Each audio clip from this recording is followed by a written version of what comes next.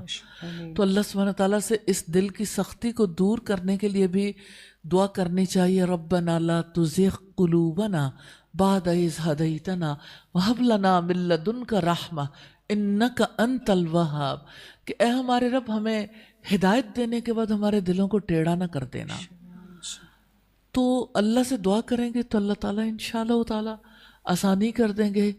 دل کی سختی کو دور کرنے کے لیے رسول اللہ صلی اللہ علیہ وسلم کے اگر ہم طریقے کو دیکھیں، آپ نے فرمایا خبردار دلوں کو زنگ لگ جاتا ہے جیسے لوہے کو پانی سے زنگ لگتا ہے. تو صحابہ کرام نے پوچھا پھر دلوں کے زنگ کو دور کرنے کے لیے کیا کریں؟ تو آپ نے فرمایا کثرت سے قرآن کی تلاوت کریں اور کثرت سے اپنی موت کو یاد کریں. تو یہی دو نسخے، موت کو کثرت سے یاد کر لیں، اور دوسری بات یہ ہے کہ قرآن مجید کی کثرت سے تلاوت کریں. اور رسول اللہ نے فرمایا اگر تم لذتوں کو توڑ دینے والی موت کو کثرت سے یاد کرو، یعنی یاد کرو گے، تو تم رو گے بہت زیادہ اور ہنسو گے بہت کم. تو انسان کا دل پگھل جاتا ہے. استاذ ابھی ریسنٹلی آپ کی ایک کتاب پبلشڈ ہوئی ہے، بلکہ ہبا اگر مجھے وہ کتاب دیں، نیکی اور گناہ. جی، اتنا آپ نے چھوٹی چھوٹی نیکیوں کو اور چھوٹے گناہوں کو اس میں ایکسپلین کیا ہے کہ مجھے لگتا ہے کہ بہت ساری چیزیں جنہیں ہم عام روٹین میں گناہ سمجھنا چھوڑ دیتے ہیں اور جس کی وجہ سے دل مردہ ہو جاتے ہیں، سخت ہو جاتے ہیں، ہم فور گرانٹیڈ لینا شروع کر دیتے ہیں. تو اس نے بہت زیادہ الحمدللہ، اور اتنا زیادہ نیکیوں کے اوپر، اور اتنی وہ ڈیٹیلڈ اور لاجک ہے اس کے اندر کہ ابھی ہم کل پرسوں بھی کہیں تذکرہ کر رہے تھے کہ انسان کا دل نیکی کی طرف مائل ہوتا ہے اتنے دلائل کے بعد، اور گناہ چھوڑنے کو دل چاہتا ہے. تو مجھے ایسا لگتا ہے کہ اگر آپ کے پاس کوئی ہو، میں دکھا بھی سکوں، بہت امیزنگ کلیکشن ہے، بہت چھوٹی سی کتاب ہے لیکن بہت زیادہ ہیلپ کرتی ہے نیکیوں کی طرف مائل ہونے کے لیے بھی اور گناہوں کو چھوڑنے کے لیے بھی. اچھا، آپ نے جو بات کہی تو میں حافظ ابن قیم کی کتاب کا ریفرنس ضرور دینا چاہوں گی. آپ کو موقع ملے تو اسے ضرور پڑھیں، کیونکہ یہ جو دل کی بات ہے نا، دل کی سختی کی، یہ تو ہم سب کا معاملہ ہے نا، کسی کا کم کسی کا زیادہ، اور دلی کیفیت ایک جیسی رہتی بھی نہیں کسی کی بھی. تو حافظ ابن قیم کی کتاب کا نام ہے اردو میں جو ترجمہ شائع ہوا گناہوں کے برے اثرات. تو کافی یہ ہیوی بک ہے، لیکن اصل میں اس کا کانسیپٹ جو ہے نا اور جو ڈسکشن ہے وہ بہت زیادہ اہم ہے کہ ایک گناہ بندہ کرتا ہے نا تو اس گناہ کا اثر نسلوں تک جاتا ہے. یعنی یہ نہیں کہ صرف اس کی نسل میں، جیسے آپ دیکھیے کہ انسان جس وقت، یعنی آج کی ہمیں سائیکالوجی بتاتی ہے کہ وراثتی اثرات جو ہوتے ہیں کس طرح سے ایک نسل سے دوسری نسل میں جاتے ہیں. ہماری میڈیکل سائنس بتاتی ہے کہ اگر کسی کے ماں باپ کو یعنی شوگر کی بیماری ہے, ڈائبٹیز ہے, کچھ اور بیماریاں ایسی ہیں, ہائپر ٹینشن ہے, تو بچوں میں بھی ٹرانسفر ہوتی ہیں. تو اسی طرح سے آپ دیکھیے کہ گناہوں کے جو معاملات ہیں نا, اگر کسی کے ماں باپ کے اندر ایک ہیبٹ ہے نا, تو وہ یعنی میں فرض کریں کہ ایک لڑکا جو ہے اس کی شادی ہوتی ہے, تو وہ کیسا شوہر بنے گا؟ اپنے باپ جیسا, کیونکہ اس کے لیے تو آئیڈیل وہی ہے, اس کو کاپی کرے گا. کسی بچے نے مجھ سے کہا کہ میں بہت کوشش کرتا ہوں, میرا باپ اچھا شوہر نہیں تھا, میں بہت کوشش کر کے میں اپنے آپ سے جنگ لڑتا ہوں کہ میں نے اس طرح کا شوہر نہیں بننا. کہتا ہے میں پوری سٹرگل کرنے کے بعد بھی جب میں اس سے نکلتا ہوں, میں پھر دیکھتا ہوں میں پھر وہیں ہوتا ہوں. اتنے گہرے اثرات ہیں, میں ساری چیزوں کو فیل کرتا ہوں, میں نکلنا چاہتا ہوں, میں ایسا نہیں بننا چاہتا, لیکن ایون دین میں اس سے نکل نہیں پاتا. تو ایک فرد کا معاملہ ہے اپنی بیوی کے ساتھ, جب وہ اپنی وائف کو رسپیکٹ نہیں دیتا, ڈس رسپیکٹ کرتا, نسلیں خراب ہوں گی, نسلیں برباد ہوں گی. اور آپ سوچیں جہاں تک اس کے گناہ کے اثرات پہنچیں گے ادھر تک اس کا عمل نامہ تو خراب ہوتا رہے گا نا. تو انسان کو کتنا کانشیس رہنے کی ضرورت ہے کہ وہ دوسروں کے ساتھ معاملہ کرے تو اللہ سے ڈر کے, گاڈ فیئرنگ رہے کہ اللہ سبحانہ تعالیٰ نے مجھ سے حساب لینا, اور میرا معاملہ صرف یہاں تک نہیں, اسی طرح کا معاملہ ماں کا بھی ہے. ہمارے یہاں یہ عام طور پر کہا جاتا ہے کہ رشتہ لینا ہے, لڑکی کو نہ دیکھو, لڑکی کی ماں کو دیکھو, کہ لڑکی نے بالآخر اپنی ماں کی طرح کا ہو جانا ہے. اس کی روش جو اس نے سیکھا, جیسے کیا, وہ اسی طرح کی روش اپنا لے گی, بھلے سے وہ اپنی ماں سے کلیش ہی کیوں نہ رکھتی ہو. لیکن جب موقع آئے گا تو اس کے اندر ہے ہی وہی چیز, پوری کی پوری ماں اتری ہوئی ہوتی ہے لڑکی کے اندر, پورے کا پورا باپ اترا ہوا ہوتا ہے لڑکے کے اندر. تو چاہے آپ کو دیکھتے ہوں کہ ٹین ایجرز کتنے اپنے پیرنٹس سے کلیش کھاتے ہیں, لیکن جب کبھی اپنا رول نبھانا ہوتا ہے نا تو پھر ان کے سامنے آئیڈیل کوئی اور نہیں ہوتا, کیونکہ نہ تو محمد رسول اللہ کو آئیڈیل بنایا, نہ ان کے سامنے کوئی اور رول ماڈل, ایک ہی رول ماڈل ہے جس کو کسی نے فالو کرنا ہے. تو نیچرلی پھر یہ چیزیں اثر انداز تو ہوتی ہیں. آپ کو کوئی سوال ہو تو آپ پوچھ سکتے ہیں جی. استاذہ آن لائن کچھ سوال ہیں. شزل ایمان کہتی ہیں, السلام علیکم استاذہ جی, اگر ہم دین کا علم حاصل کریں اور پھر اس کی تعلیم دوسروں کو دینے کے بعد دین کی کمی خود میں اور اپنے بچوں میں محسوس کریں تو یہ کس چیز کی علامت ہے؟ کال آف فیل کا تضاد نہیں ہے؟ میں نے ان کا سوال یہ ہے. مولانا اشرف علی تھانوی کی بات مجھے یاد آتی ہے. جب انہوں نے تعلیم حاصل کی تو انہوں نے کہا, میں نے جب چاہا کہ میں لوگوں کو وہ باتیں بتاؤں جو ہمارا دین ہمیں بتاتا ہے, تو میرے خیال آیا میں خود تو ایسا نہیں ہوں, تو میں اگر ایسی بات بتاؤں گا, اللہ تعالیٰ تو یہ کہتے ہیں لما تقولون ما لا تفعلون, تم وہ بات کہتے ہی کیوں ہو جو کرتے نہیں.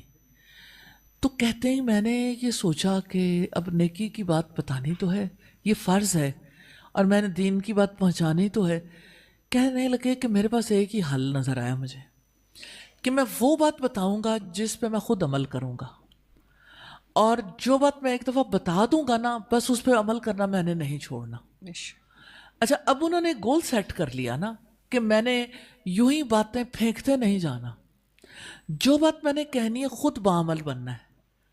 تو کہتے ہیں سب سے زیادہ مجھے اس چیز نے فائدہ دیا کہ میں جو کہتا تھا اس کے بعد میں کاربند ہو جاتا تھا کہ اب میں نے اس دائرے سے باہر نہیں نکلنا.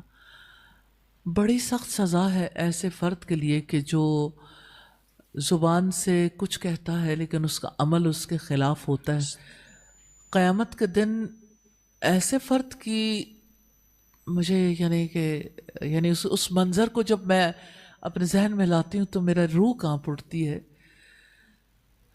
رسول اللہ صلی اللہ علیہ وسلم نے فرمایا کہ قیامت کے دن ایک شخص ہوگا حشر کے میدان میں جس کی آنتیں اور جس کا یہ سب کچھ نکل کے اس کے گرد چکر کاٹ رہا ہوگا.